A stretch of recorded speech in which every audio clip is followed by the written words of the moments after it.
So, vielen Dank. Also ich hoffe, ihr habt alle gut gespiesen. Wir sind da im Endspurt. Und es freut mich sehr, dass Véronique Trappier von Nature et Progrès hier ist. Wir haben gestern ja kurz darüber gehört. Und sie wird uns etwas über das Système participatif de garantie erzählen. Bienvenue. Merci. Donc, je vais vous présenter de façon générale les systèmes participatifs de garantie. Donc, j'espère qu'à l'issue de cette présentation, justement, les systèmes participatifs de garantie n'auront plus de secret pour vous. Sinon, ça veut dire que je n'ai pas été très bonne. Voilà. Donc, en général, donc, la présentation que je vais vous faire, eh bien, elle va reposer tout d'abord de l'impact des SPG dans le monde.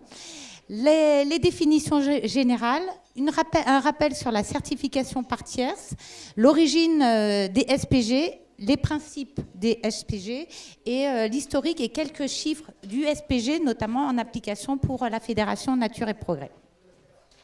Donc, les SPG dans le monde, vous pouvez constater que les SPG sont présents partout dans le monde, sur tous les continents, et que depuis 2014, on assiste vraiment à une évolution très importante, puisque 32 nouveaux groupes ont été créés dans 21 différents pays. Vous avez plus de 46 000 petits producteurs qui sont impliqués dans ce système SPG. Et comme pays en tête, vous avez donc les Philippines, l'Ouganda, l'Inde, viennent ensuite le Brésil, la Bolivie, l'Afrique du Sud. Cette cartographie, vous l'avez sur le site officiel de l'IFOAM. Donc, je pense que tout le monde doit connaître l'IFOAM. C'est le mouvement international de l'agriculture biologique. Donc les définitions, il faut bien voir que les certifications par tierce et les SPG ont pour même objectif commun de garantie. Et effectivement, il est nécessaire pour les citoyens d'avoir une garantie crédible sur les méthodes de production de ce qu'ils vont acheter. Et notamment, en fait, la différence entre les deux systèmes, donc certification par tierce et SPG, ça sera sur l'approche. Concernant la certification par tierce, elle est exercée par une entreprise privée appelée organisme certificateur. Et concernant le système participatif de garantie, c'est un système non marchand qui va être exercé par la totalité des acteurs concernés. Donc vous avez bien entendu les producteurs professionnels, les consommateurs, les distributeurs, les élus. La certification par tierce, donc, elle va être effectuée par... donc le contrôle et la certification des opérateurs va être effectuée par un organisme certificateur indépendant. Ces organismes certificateurs sont accrédités par le COFRA en France, qui est lui-même composé d'organismes certificateurs, de certains de leurs clients et bien entendu de représentants de l'intérêt public. L'accréditation des organismes certificateurs est faite par les pouvoirs publics, par une entreprise publique. En revanche, la certification est donc un service marchand des organismes certificateurs. Donc, le principe de cette certification par tierce va imposer, bien entendu, la norme, à savoir l'impartialité, la confidentialité, l'indépendance et la segmentation dans la prise de décision. Donc l'organisation, tout simplement, le contrôle va se faire...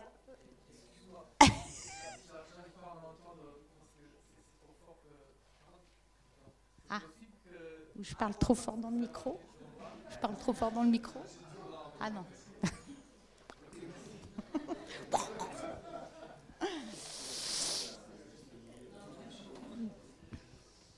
Donc, je peux reprendre, c'est vrai, doucement. Donc l'organisation va se faire donc par un contrôle du salarié de l'organisme certificateur sur la base d'un rapport documenté à travers des documents comme la comptabilité, la facturation, bien entendu, le cahier des fournisseurs du professionnel. Et puis ce transfert de rapport papier, rapport d'enquête, va être fait au service de l'organisme certificateur chargé de la certification. Donc les points forts de la certification par tiers, c'est une expertise technique, une rapidité peut-être aussi et une efficacité dans la mise en place pour obtenir la certification auprès du professionnel. Et puis eh bien, les limites, eh bien, c'est qu'on est effectivement dans par rapport en tout cas pour le professionnel, c'est qu'il n'y a pas de recherche d'amélioration. L'organisme certificateur n'est pas là non plus pour conseiller ou soutenir le professionnel. On part sur une réponse normalisée, déconnectée du terrain, puisqu'on n'est pas du tout dans une dimension sociale sur savoir comment se passent les rapports du professionnel avec ses fournisseurs ou autres. Et puis, donc, on a bien entendu une prépondérance de la procédure administrative, puisqu'on est sur un rapport orienté support papier ou numérisé, hein, bien sûr. Et puis, un coût important subi par le producteur, puisqu'il s'agit d'un service marchand, et notamment concernant le label AB européen, donc représente pour des petits producteurs un coût important dans leur budget. Alors, pour l'origine des SPG, c'est en fait IFOAM qui est vraiment à l'origine de la définition des SPG. Ça remonte en 2004.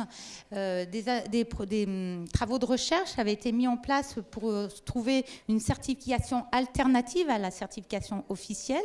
Et ces travaux de recherche avaient été faits justement au Brésil. Et une évolution rapide a été constatée sous la pression justement des pays du Sud qui avaient besoin, dans le domaine de l'agriculture biologique, qu'il y ait une nécessité de reconnaissance de leur méthode de production en dehors de cette certification officielle, beaucoup trop chère pour eux. Effectivement, on se rend compte que la plupart des petits paysans du monde ne pouvaient pas accéder à cette reconnaissance dans leur méthode de travail. Donc, IFOAM a reconnu rapidement la pertinence des SPG dans le domaine de l'agriculture biologique. Et il faut savoir que Nature et Progrès, effectivement, est aussi membre de l'IFOAM et donc a été mis en relation pour travailler avec IFOAM sur ce système-là. D'où la définition et l'émergence de cette définition d'IFOAM sur les systèmes, sur le SPG. Alors, cette définition, vous la retrouvez aussi sur les sites d'ifoam.org. Et elle est la suivante, elle est traduite dans plusieurs langues, hein, bien sûr, et elle est la suivante. Donc, les SPG sont des systèmes d'assurance qualité qui sont vraiment ancrés dans le local. Ils vont certifier des producteurs sur la base de la participation de tous les acteurs concernés et sont construits surtout, en plus, sur une base de confiance, de réseau et de partage de connaissances. Donc, de cette mise en évidence de cette définition va en découler, bien entendu, les principes fondamentaux des SPG suite à l'observation aussi de différents SPG.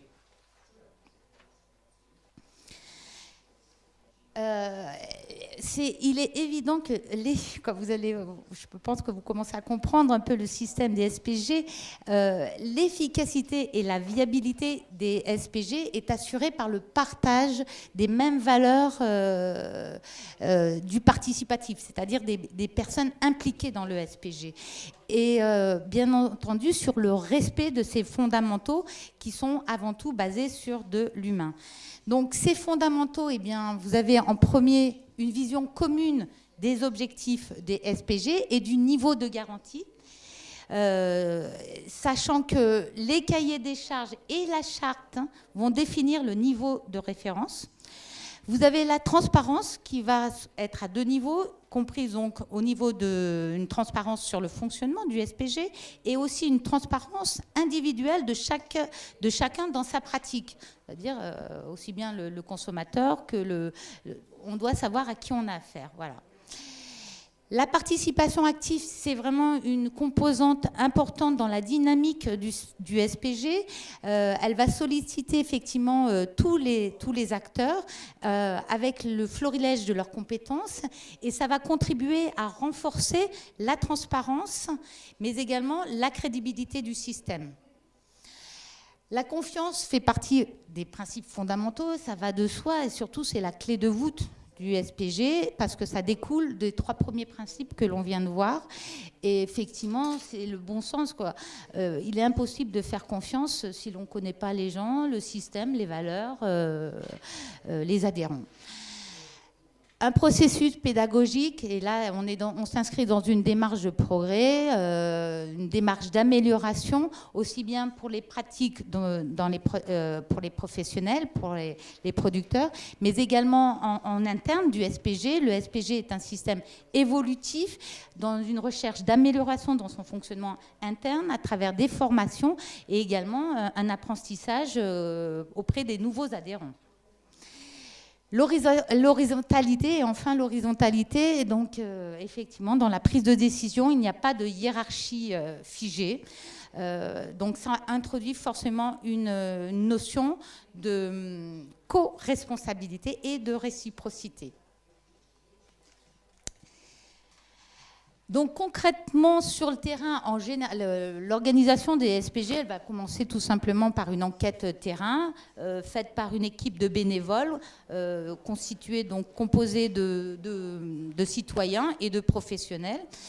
Et cette enquête va se faire déjà auprès du professionnel sur la base d'un exposé oral des pratiques de ce dernier. Dans le groupe, les professionnels apportent effectivement une vision d'expertise, de technique et une connaissance du cahier des charges de l'activité enquêtée. Et puis les citoyens apportent avec leur regard externe un appui sur l'impartialité, une garantie d'impartialité sur l'enquête. À la suite de cette enquête, donc bien entendu, il y aura des outils qui seront mis à la disposition des enquêteurs avec des supports papier suivant les organismes. Et à la suite de cette enquête, le groupe qui a fait cette enquête va soumettre son rapport à la commission mixte locale. Donc, sous la base toujours d'un exposé oral avec l'aide des supports papier ou administratifs mis à la disposition. Et ainsi, cet exposé oral va pouvoir aboutir déjà des délibérations entre les différents membres du groupe et une réflexion globale, des échanges entre les professionnels, les consommateurs. Et l'objectif, c'est d'émettre un avis collectif sur cette activité avec un maximum, bien entendu, de personnes présentes et impliquées dans le groupe. Donc l'intérêt, c'est qu'effectivement, on a une vision vraiment globale de l'activité du professionnel, sans perte d'informations. Et on tend vers un avis consensuel et qui va demander donc un partage et qui va être en plus important pour le partage d'informations et d'expériences des producteurs. Donc, les SPG, c'est vrai que vous pouvez constater que bien au-delà de la garantie, les SPG sont là pour rapprocher, ont aussi pour objectif donc, de rapprocher effectivement les professionnels et les consommateurs pour une connaissance mutuelle et également pour favoriser le partage des savoirs et des savoir-faire afin de créer, de développer une culture commune, en fait. Donc, les points forts du SPG, c'est pour les professionnels, quand même, c'est par rapport à la certification par tiers, c'est effectivement une mise en réseau, une entraide entre professionnels, une recherche collective d'amélioration et de solutions, avec une démarche effectivement de progrès dans ces pratiques, une réappropriation de la garantie pour la filière bio, ils sont partie prenante, Un coût réduit pouvant s'adapter effectivement à la taille de la situation de chacun des producteurs, notamment quand ils ont peu de revenus. Et bien entendu, une prise en compte des spécificités régionales puisqu'on est ancré dans le local. Les limites du SPG, mais vous l'avez certainement dû comprendre, c'est une implication importante du bénévolat. L'efficacité et puis bien entendu l'efficacité collective qui va dépendre de l'investissement personnel de chaque membre du groupe et bien entendu des qualités des rapports humains dans le groupe.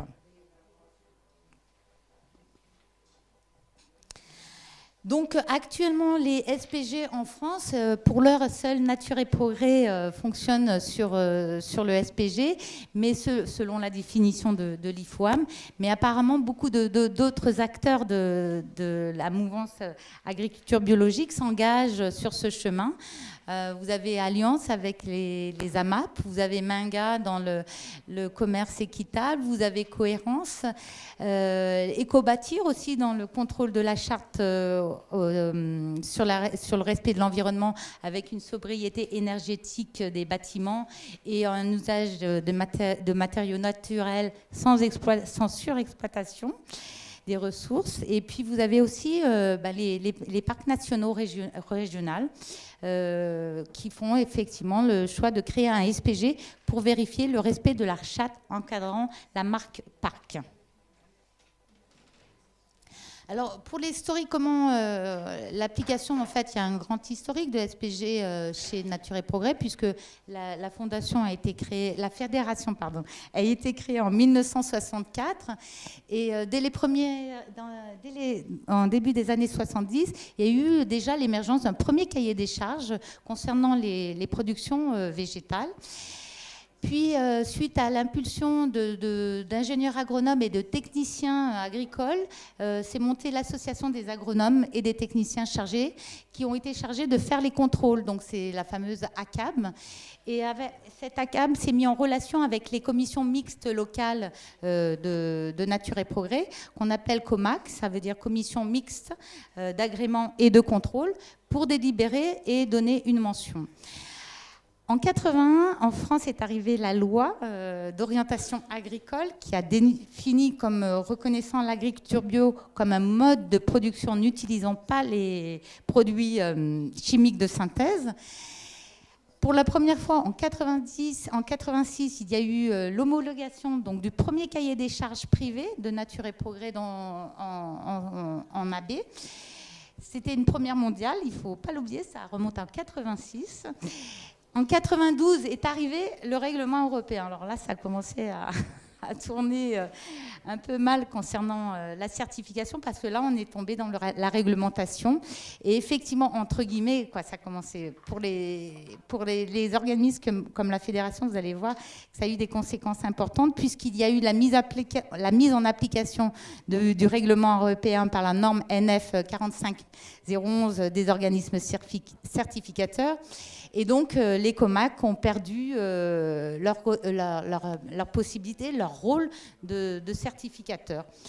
La CAB, qui était jusqu'à présent indépendant, est devenue Ecocer, donc un organisme certificateur.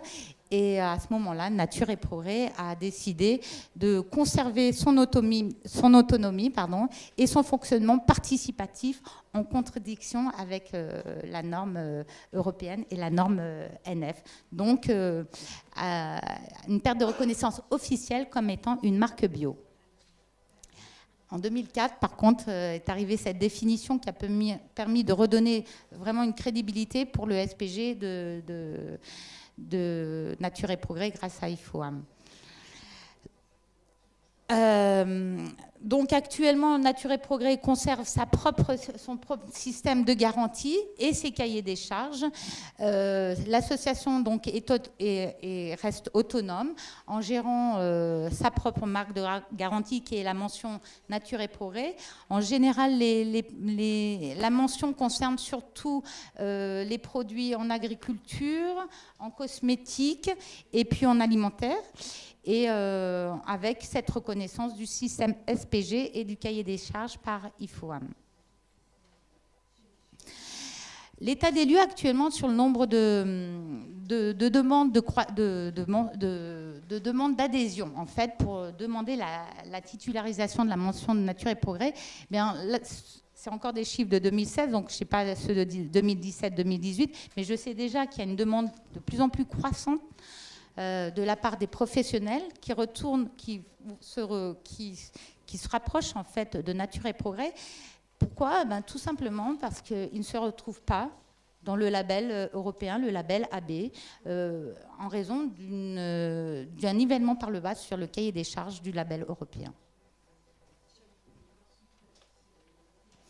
Donc actuellement, là, vous avez un état des lieux en 2017 sur les professionnels demandant les différents secteurs des professionnels titularisés sous la mention. Nous avons 1662 adhésions totales, donc 824 adhésions professionnelles, et les 838 adhésions non professionnelles sont les consommateurs comme moi. Sur 824 adhésions professionnelles individuelles, il y a environ 600 comacs. Effectivement, il n'existe pas partout des comacs, donc des commissions mixtes d'agrément et de contrôle. Donc, quand dans certains endroits géographiques, il n'y a pas de comac, ça sera la fédération qui va être amenée, donc la fédération avec les membres, les salariés de la fédération, qui va être amenée à faire les enquêtes. Je vous remercie de votre attention.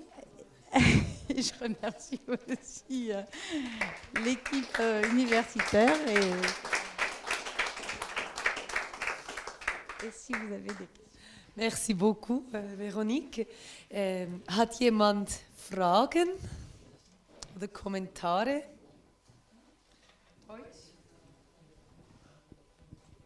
Die Frage, die ich habe, ist, wie ist das dann mit dem Export von Produkten, zum Beispiel mit dem Nature Progrès Label nach Deutschland? Ich kann mir nicht vorstellen, dass Alnatura die als Bio deklarieren kann. Wie ist da eine Schwierigkeit?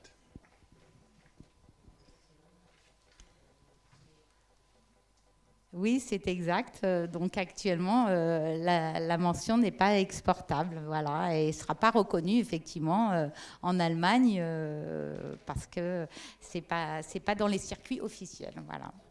Mais par contre, vous pouvez, vous, en tant que consommateur, vérifier sur quelle base a été obtenue la mention, parce que là, on est vraiment dans un système transparent avec un cahier des charges suivant le produit que vous allez acheter, qui répond vraiment à une exigence plus haute que le cahier des charges européen. Bleiben wir beim Deutsch. Ich habe noch eine Frage zu den Prinzipien, den 6, die man berücksichtigt, um so ein partizipatives Zertifizierungssystem aufzustellen. Aus der Erfahrung, die wir haben, so in Zusammenarbeit in Brasilien und Bolivien, wissen wir, es braucht eigentlich immer noch ein 7. Prinzip, und das ist, was machen wir, wenn zum Beispiel jemand, der Teil ist von dieser Gruppe, die Normen nicht einhält. Also wie geht man mit Konflikten und halt Nichteinhaltung von den Abmachungen durch die Mitglieder um? Alors moi, je peux vous parler de mon expérience pour Nature et Progrès, donc en France. Effectivement, donc on a bien vu que dans les principes fondamentaux, il y a la transparence.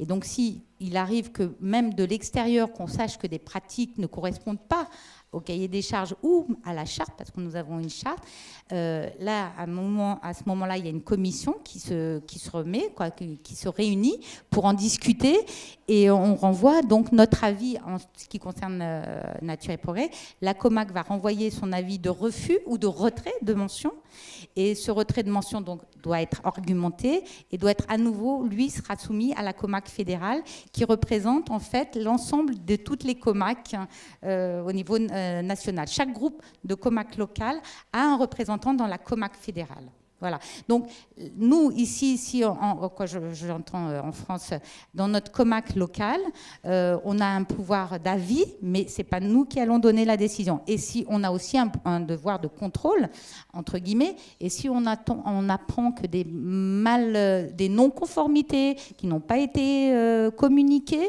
là, effectivement, là, il y aura une discussion, une reprise de réunion, quoi. Là, ça peut se produire, mais c'est quand même assez rare, parce que c'est quand même on n'est quand même pas dans une masse. Les petits producteurs se connaissent bien du fait qu'ils soient mis en réseau. Et on a vite fait de voir, c'est difficile quand même.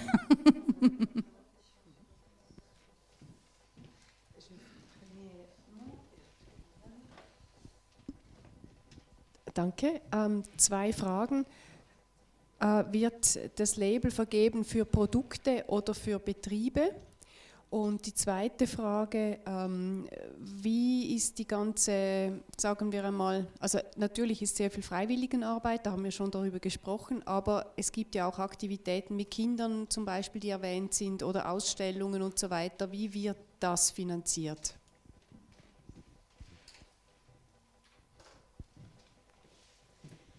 Alors, en fait, pour le moment, la mention, elle est donnée à des produits. Hein. Ouais, voilà, produits agricoles, produits donc alimentaires, produits cosmétiques.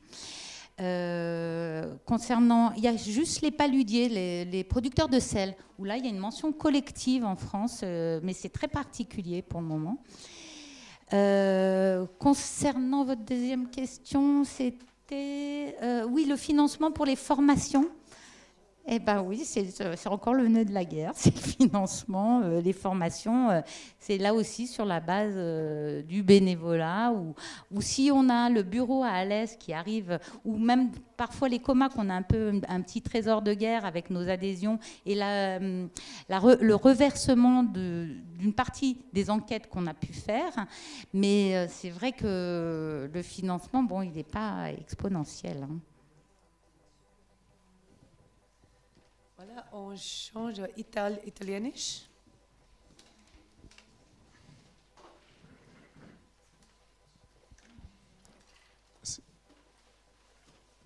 Sì, volevo sapere che tipo di analisi avete fatto delle ipotesi inserite nella riforma del regolamento europeo relative alla certificazione di gruppo. E se questo è un ambito verso il quale voi pensate di poter muoversi a partire da queste forme di garanzia partecipativa.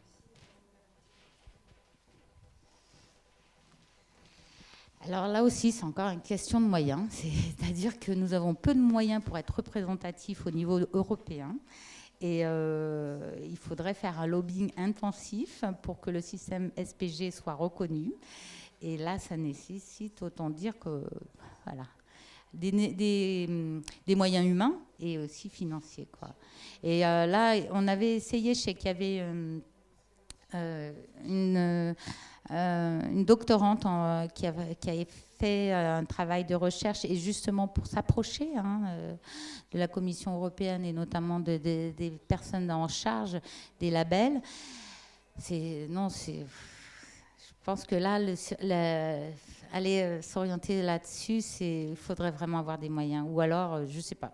Personnellement, je ne peux pas vous dire. Je sais que c'est très difficile. Ouais.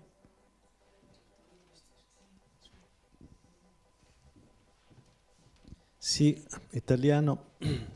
Un'osservazione e una domanda. In Italia non è molto diffuso l'uso dei sistemi di garanzia partecipata.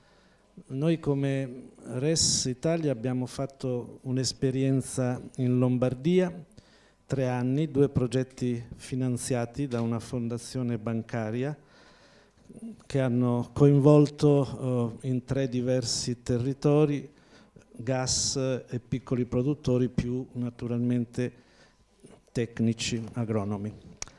I limiti che tu hai detto sono stati nostri, cioè il bilancio dell'esperienza, che pure ha creato anche un marchio che si chiama Ceccampo, è un bilancio per ora non positivo, perché oltre al volontariato, che era importante e che quindi poi è venuto meno, abbiamo avuto la difficoltà di mantenere l'impegno dei piccoli produttori nella prosecuzione del progetto, per motivi evidenti, piccoli, con poche risorse, che naturalmente hanno il problema principale della produzione biologica. Ti chiedo quindi se i limiti che tu hai ricordato sono stati affrontati con misure specifiche.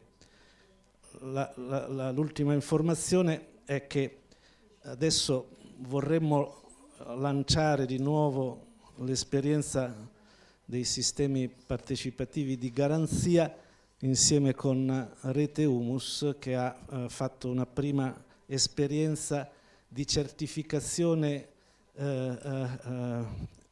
reciproca all'interno delle aziende aderenti, a cui vorremmo aggiungere appunto l'elemento della certificazione partecipata con i consumatori responsabili. Quindi questo è diciamo forse un modo, un'occasione per riprendere anche in Italia il discorso che tu hai brillantemente illustrato, che in Francia è più diffuso.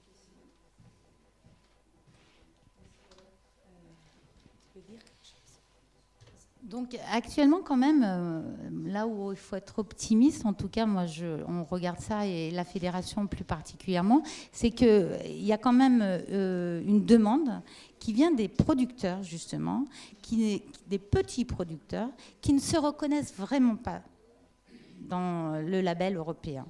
Et cette dynamique, elle repose vraiment sur eux. Alors, tous ne feront pas cette démarche, mais donc là-dessus, il y a vraiment une dynamique. On n'a pas encore les résultats de 2017. Je sais qu'à Alès, les demandes de mention donc, des producteurs qui envoient leur dossier pour se rapprocher, pour avoir la mention, est vraiment de plus en plus importante. Donc, d'ailleurs, ils vont recruter en plus dans le bureau à Alès en ce qui concerne le nombre de salariés. La deuxième... Oui, voilà.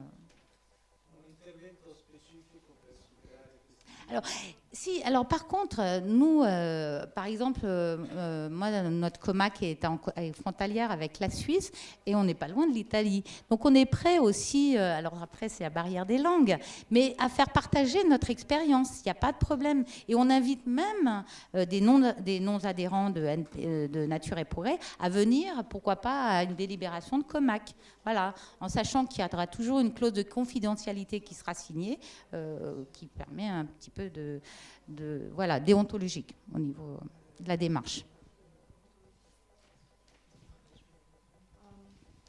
Also ich habe zwei Fragen. Die eine ist an dich. Habt ihr jetzt die Erfahrung, dass es vor allem oder speziell benutzt wird von Betrieben, die in einer AMAP mitwirken in Frankreich? Und die zweite Frage wäre auch ein bisschen an Leute, die im Publikum sind und mit Solavis zu tun haben, wie ihr euch das jetzt zum Beispiel in Deutschland oder in der Schweiz vorstellen könntet, das als Alternative zum normalen Label zu benutzen. Also so sind quasi zwei Fragen. Oui, c'est vrai que le lien AMAP et Nature et Progrès est très fort. Hein. Pas mal de maraîchers qui produisent pour les AMAP avec un contrat sont engagés dans Nature et Progrès. Ouais. Effectivement, voilà, il y a un lien et il n'y a pas de hasard non plus. Willst du auf Ihre Frage antworten? Ja? Also auf was Bettina gesagt hat. Okay. Deutsch. Das ist eine persönliche Meinung, also keine offizielle von BioSwiss oder so. Mich hat das System nicht überzeugt. Es erinnert mich ein bisschen an die Selbstkontrolle der Schweizer Banken und da weiß man, wie das etwa rauskommt. Und wir haben bei uns, bei den konventionellen Bauern, also wenn es um die Direktzahlungen geht, den sogenannten ÖLN, den ökologischen Leistungsnachweis. Und da ist auch der Bauernverband selber, der das organisiert und das kontrolliert. Und das hat mich überhaupt nicht überzeugt, wenn Sie selber die Richtlinien machen, sich selber kontrollieren. Also da habe ich meine Fragezeichen.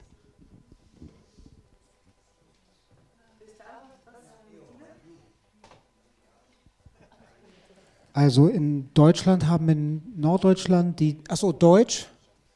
Okay. Ja, richtig, war auch Deutsch, ja. In Deutschland haben in Norddeutschland die Demeter-Betriebe bis vor 10 Jahren auch eine freiwillige Selbstkontrolle gemacht. Und nur so sind sie Demeter-Betriebe geworden. Und das hat, solange ich dabei war, auch immer sehr gut funktioniert. Und die Solavis heute, die nicht noch eine andere Vermarktungsschiene haben, wo sie auf das Label angewiesen sind, weil sie am Markt bessere Preise erzielen können, die machen es jetzt teilweise völlig ohne Kontrolle. Und da ist es noch intensiver, finde ich, dass die sich einfach wirklich selbst kontrollieren. Also das sind konventionelle Betriebe, wo die Leute einfach nur dann einsteigen, wenn ihnen das gefällt, was der Bauer macht. Und das, finde ich, ist die ehrlichste und direkteste Art. Also wer nicht mitmacht, steigt einfach aus.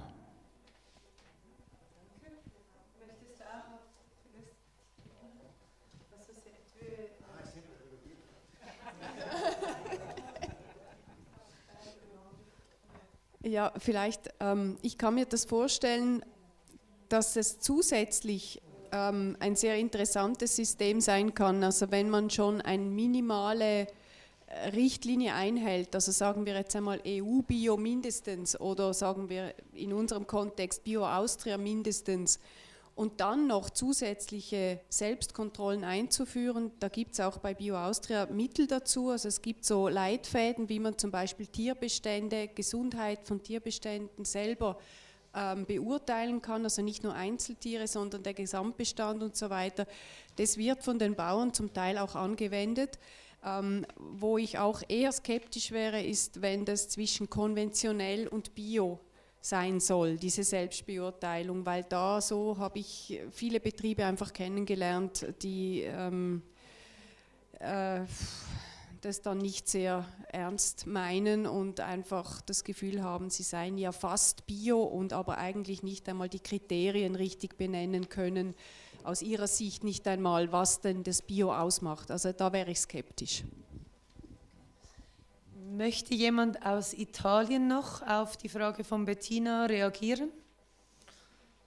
Sonst, tu veux dire? Alors, on n'est pas dans l'autocontrôle, hein. On a un cahier de charges et on a une charte. Donc il y a 15 cahiers de charges en ce qui concerne Nature et Progrès, et j'aime autant vous dire qu'il est blindé et il reprend tout.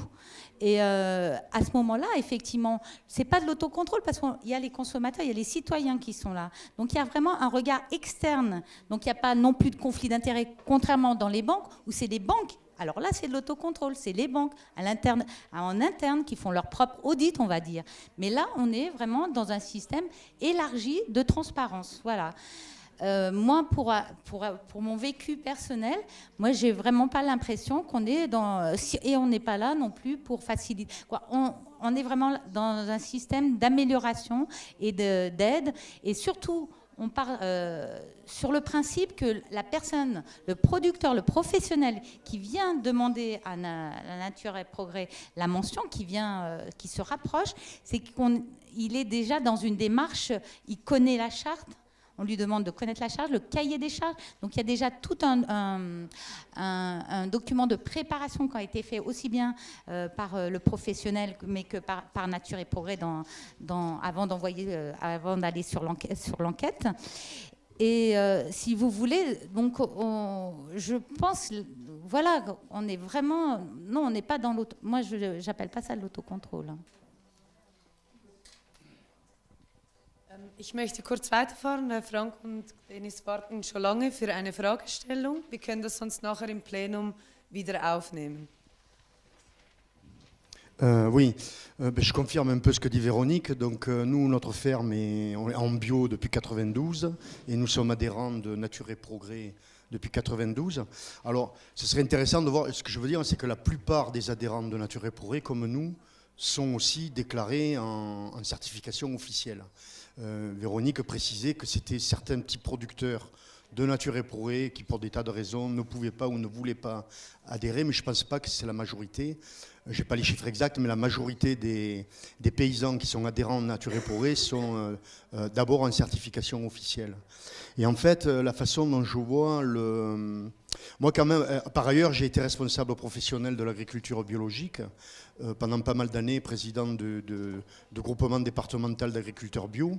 Et je trouve un peu dommage en fait, aujourd'hui, que la certification officielle est critiquable, mais elle a quand même réussi quelque chose, c'est à éliminer l'agrochimie. Directement, Monsanto et Bayer ne sont pas dans les produits bio. Par contre, on va trouver les grands groupes de distribution, les Auchan, les Carrefour. Et dans ce sens-là, on peut dire oui, c'est critiquable. Mais quand même, moi, je défends, même en sachant que c'est très bureaucratique, très fiscal, mais il y a quand même une traçabilité.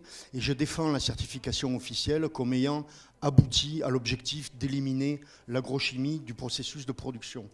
Et aujourd'hui, le danger que je sens, quand on est toujours dans le purisme, quand on est en bio, on a une bonne motivation, on veut faire toujours mieux, et on a tendance à dire oui, mais la bio c'est de la merde, maintenant il faut passer à autre chose. Moi, je vais revenir pourquoi je suis à Nature et Progrès, parce qu'il y a des aspects importants. Mais par contre, je pense que il y a effectivement des enjeux économiques forts sur la bio aujourd'hui, et il y a des grands groupes coopératifs, en particulier dans le nord de l'Europe, qui revoient à la baisse les cahiers de charges, ou qui a une pression pour revoir à la baisse les cahiers de charges. Et ça, c'est le vrai danger. Et le vrai danger, en face, c'est la politique de la chaise vide de la part de producteurs qui veulent travailler en bio avec une éthique très très forte et qui en viennent à dire ça sert à rien, moi je vais déserter, je vais laisser tomber la bio. Moi je ne laisse pas tomber la certification officielle et je peux vous dire qu'avec la FNAB, la Fédération nationale d'agriculture biologique en France, on se bagarre, je ne suis pas de partout, mais je sais qu'on se bagarre pour maintenir un haut niveau dans les cahiers de charges et pas revoir les cahiers de charges à la baisse. Parce que là est le vrai danger. Après, le fait que des grands groupes de distribution se soient emparés de la bio, tant mieux, on va dire. Peut-être je parle trop vite. C'est l'hommage du vice à la vertu, comme on dit en France. On devrait en être... c'est la preuve qu'on a réussi, en fait, à imposer la bio avec des bons principes. Par contre, là, l'intérêt des systèmes de garantie participatifs, c'est justement de compléter ce que la certification officielle ne peut pas faire pour des tas de raisons. La certification officielle, elle prend en compte uniquement l'aspect environnemental des cahiers de charges. Ce qu'on met dans les systèmes de garantie participatifs, c'est la dimension sociale et économique. C'est-à-dire quelle est la taille de la ferme, est-ce qu'elle est à taille humaine, quelles sont les relations sociales dans la ferme, le statut des salariés au sein de la ferme, est-ce que les actifs sont correctement rémunérés, enfin l'ensemble de ces principes. Voilà. Donc je termine là-dessus. Juste un mot, parce qu'on me demandait, Véronique l'a évoqué, on a effectivement adapté, on est avec différentes... critères de réussite ou d'application, parce qu'on n'a pas les moyens, comme Nature et Progrès. On a adapté dans les AMAP les systèmes de garantie participatifs, du coup, puisqu'il y a des consommateurs et des paysans. Et en fait, on est parti de la charte des AMAP. Et dans le système de garantie participative des AMAP, on contrôle non seulement la ferme d'après les critères de la charte et des cahiers de charges de l'agriculture biologique, mais on contrôle également l'éthique du groupe de consommateurs. Parce que là aussi, il y a de quoi dire. En général, voilà, c'est à double sens. Voilà. Merci. Tu veux donner une réaction?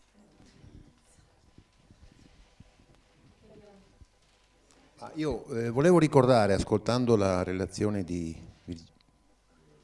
Veronica, che in Italia abbiamo fatto lo stesso percorso, più o meno negli stessi anni, nel senso che io ho operato come tecnico nei primi anni 80, nei primi tentativi di certificazione partecipata, poi l'AIAB, a differenza di Nature e Progrès, ha ritenuto di farsi accreditare ente di controllo nel 1991. Fino ad allora aveva operato esattamente come Nature e Progrès, con le commissioni di certificazione, quindi le COMAC, giusto? E la regionalizzazione del sistema di controllo che aveva tutti i requisiti che sono stati espressi in maniera puntuale sulla partecipazione delle componenti sociali, eccetera, eccetera. Dopodiché, appunto, AIAB è diventato organismo di controllo e successivamente nel 2002 ha lasciato queste competenze ad ICEA, quindi ha abbandonato la sua capacità. Ed il percorso di certificazione partecipativa si è fermato sin dall'accreditamento del 92. Adesso, come diceva Davide, stiamo riprendendo questa cosa in vari fronti in maniera, come dire, non ordinata, ma legata ai territori e alla sensibilità delle persone. Io, per l'esperienza che ho fatto, sono stato presidente di AIAB per 10 anni, credo che sia una opportunità da rilanciare e non da vedere in competizione con la certificazione, diciamo, ufficiale e obbligatoria, ma sia da rilanciare soprattutto sullo sviluppo locale, sulle relazioni sul territorio, soprattutto sulle relazioni dirette tra produttori e consumatori, dove non si pone il problema del passaggio successivo. Però si ha un grandissimo vantaggio nel rendere ancora più valido la credibilità, la trasparenza e la fiducia che devono stare come base del rapporto anche con l'utente finale, anche se questo non fosse coinvolto. Immagino un mercatino dove il produttore va a vendere solamente con la SPG.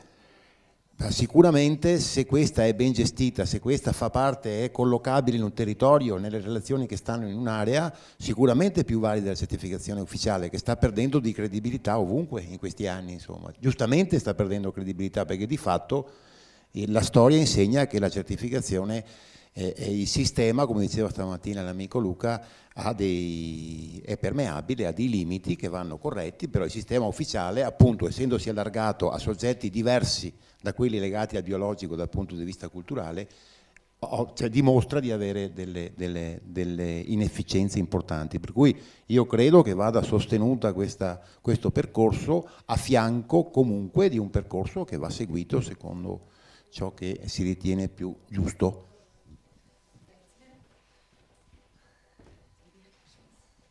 Effectivement, moi je crois que ça fait partie des alternatives, c'est-à-dire qu'on n'est pas en opposition avec la certification officielle, mais il y a une demande, et la demande elle est à deux niveaux, elle est aussi bien des producteurs que des consommateurs. Ah. Donc, concernant la certification par tierce, le SPG n'est pas en opposition. Il ne s'agit pas d'opposer deux systèmes, mais il y a de la place et largement pour tout le monde. En tout cas, pour le SPG, avant qu'on arrive à la certification officielle, on a encore de la marge. Hein. Donc, c'est vrai que c'est surtout une question de dynamique et de motivation des deux côtés, producteurs et consommateurs, de se réapproprier, bien entendu, cette filière, aussi bien dans sa façon de manger pour le consommateur que dans les méthodes d'évaluation pour le producteur.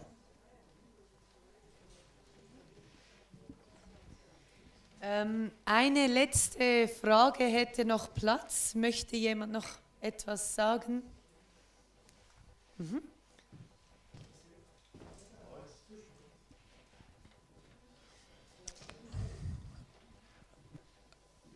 Ich frage mich die ganze Zeit, ob dieses partizipative Garantiesystem nicht geeignet wäre, die Zahlungen aus der ersten und zweiten Säule aus den EU-Prämien lokal zu verankern. Ne? Also einfach die Idee, dass man statt dieser blöden Bürokratie, wo man immer Cross-Compliance-Kontrollen und alles Mögliche hat, ein partizipatives System vor Ort aufzusetzen, was die Verantwortung trägt, die Übereinstimmung festzustellen und mit den Bauern in ein Gespräch geht, was der Unterschied ist zu dem jetzigen System. Siehst du dafür Chancen oder sieht jemand anderes dafür Chancen? Also ich würde sagen, Veronique darf antworten, die anderen nehmen die Gedanken mit in das Plenum. L'Europe, oui, c'est super, mais bon, voilà, il faut avoir les bons canaux pour entrer, pour savoir qui est à qui, à quelle commission il faut parler, et même au niveau de la fédération, même au niveau de l'IFOAM, et ben, voilà, je pense qu'effectivement, c'est énorme, quoi. Ouais.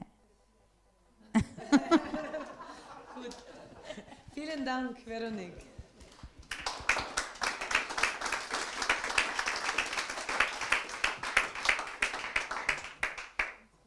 Gut, dann bitte ich gerne, kannst du mir das schnell von der Regula einstellen? Also wir können das nachher gerne auch weiter diskutieren, also auch wenn andere dann noch auf deine letzte Frage antworten wollen. Wir haben ja jetzt noch einen Vortrag von Regula Imhof von Bio Austria. Und danach werden wir nach einer kurzen Pause ins Plenum gehen, wo wir nochmal mit allen Referenten uns austauschen können.